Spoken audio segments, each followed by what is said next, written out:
Le Seigneur soit avec vous et avec votre esprit. Évangile de Jésus-Christ selon saint Luc, gloire à toi Seigneur. Au 10e chapitre, du 25e au 37e verset, nous lisons.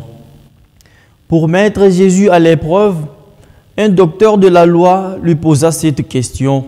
« Maître, que dois-je faire pour avoir part à la vie éternelle ?»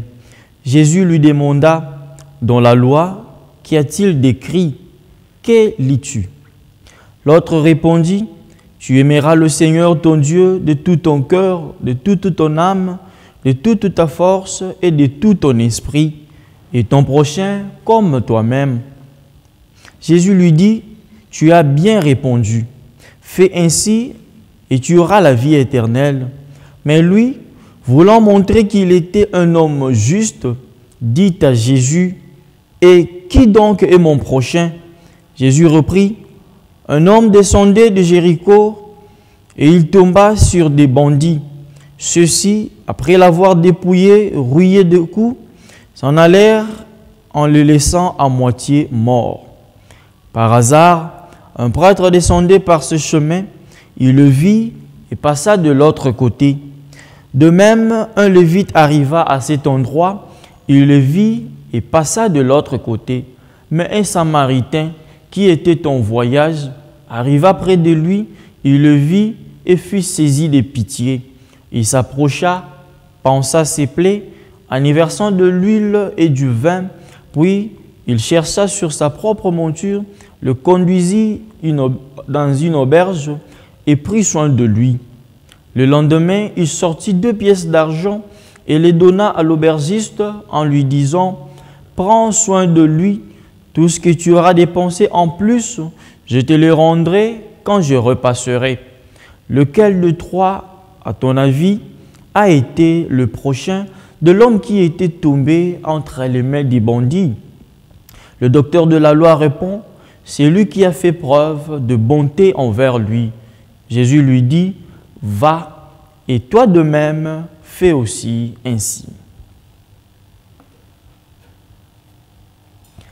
Acclamons la parole de Dieu, louange à toi, Seigneur. Frères et sœurs dans le Christ, chers internautes, fidèles téléspectateurs, auditeurs et auditrices, l'Église universelle célèbre en ce jour le 15e dimanche du temps ordinaire de l'année liturgique C. Les textes liturgiques présentés en ce jour nous parlent essentiellement de la loi la loi de l'amour, et non pas une loi humaine, parce qu'à la différence de la loi humaine, on parle de la loi divine qui, différemment de la loi humaine, est une loi qui nous libère. En ce jour, le Christ se présente comme le vrai législateur. Le Christ se présente comme celui qui interprète correctement la loi. Le Christ nous propose la bonne interprétation. Le Christ nous propose et nous montre que la loi de l'amour a la suprématie sur toutes les autres lois et qu'il incarne justement cette figure emblématique, cette référence de la loi, et que la loi de l'amour est proposée à nous tous. C'est la loi la plus accessible, la loi la plus universelle, la loi qui nous libère, la loi qui nous redonne notre dignité. Quelles sont les différentes idées qui découlent des 3 textes liturgiques présentés en ce jour? La péricope évangélique nous présente dans un contexte où un docteur de la loi, celui qui se croit, qui se prétend maîtriser parfaitement la loi, se présente à Jésus pour le mettre à l'épreuve. Il montre que selon la loi mosaïque, on devait vraiment aimer Dieu de tout son cœur, aimer le prochain de tout son cœur, et il ne comprenait pas le vrai sens du prochain. Raison pour laquelle je dis que le Christ se présente comme le vrai législateur, le vrai interprète de la loi, parce qu'il nous montre qui est mon prochain. Différemment de la loi humaine, le Christ nous montre que le prochain n'est pas celui dont nous devons être à la recherche, mais nous devons nous-mêmes nous faire prochains de tous. Raison pour laquelle le Christ propose le récit du bon samaritain.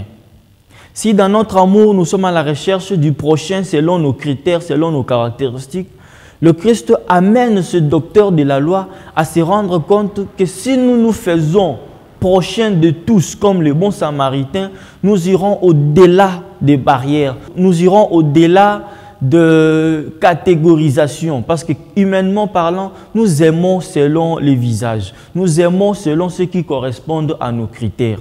Mais à la suite de ce bon samaritain, si nous nous faisons le prochain de tous, si nous nous faisons l'ami de tous, le frère de tous, nous deviendrons justement, comme Saint Charles de Foucault, l'ami universel, le frère universel. Ainsi, l'amour sera vraiment au centre de nous tous.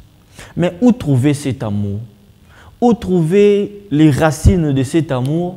La première lecture répond à cette question. Différemment de nos lois humaines qui sont théoriques, différemment de nos lois humaines que nous trouvons dans des textes de lois livresques, la première lecture nous montre que la loi divine, la loi de l'amour n'est pas loin de nous. La loi de l'amour, l'amour est inscrit dans nos cœurs. Ne les cherchons pas sur les montagnes, ne les cherchons pas loin de nous, mais comme le dit Saint Paul dans Romains chapitre 5, verset 5, l'amour de Dieu est versé dans nos cœurs. C'est-à-dire en chacun de nous, Dieu a placé la capacité d'aimer de manière universelle sans tenir compte des visages. Entrons au-dedans de nous. La liturgie de ce 15e dimanche fait de nous des personnes introverties. Regardez au-dedans de nous et mesurons notre capacité d'aimer de manière universelle. Ainsi, la deuxième lecture présente maintenant le Christ comme étant cette personne qui a exercé pleinement la loi de l'amour, qui a appliqué, qui a vécu pleinement. On nous le présente dans la lettre aux Colossiens. Saint Paul nous le présente comme étant le premier-né d'entre les morts, lui qui par amour s'est donné pour récapituler toutes choses, lui qui est le premier-né de toute créature, lui qui est le premier-né d'entre les morts. Ainsi, le bon samaritain incarne justement cette figure du Christ, le Christ qui a aimé pleinement, le Christ qui est ce bon samaritain, qui quand il nous voit dans la détresse comme le bon samaritain, il prend pitié de nous, il nous porte, il panse nos plaies et il nous redonne la guérison, il nous redonne la dignité, quelle que soit notre condition, quelle que soit notre classe sociale. Ainsi, en ce 15e dimanche, prions donc le Seigneur. Prions le Seigneur qu'il le vivifie, qu'il rallume cet amour qui est déjà au-dedans de nous. Que nous ayons la capacité d'aimer de manière universelle. Que nous ayons la capacité d'aimer comme le bon samaritain, d'être les prochains de tous. De ne pas chercher qui est mon prochain, mais de se faire le prochain de tous, d'aimer vraiment de manière universelle. Ainsi le Seigneur nous bénira, ainsi le Seigneur fera de nous la lumière qui illumine le monde. Amen.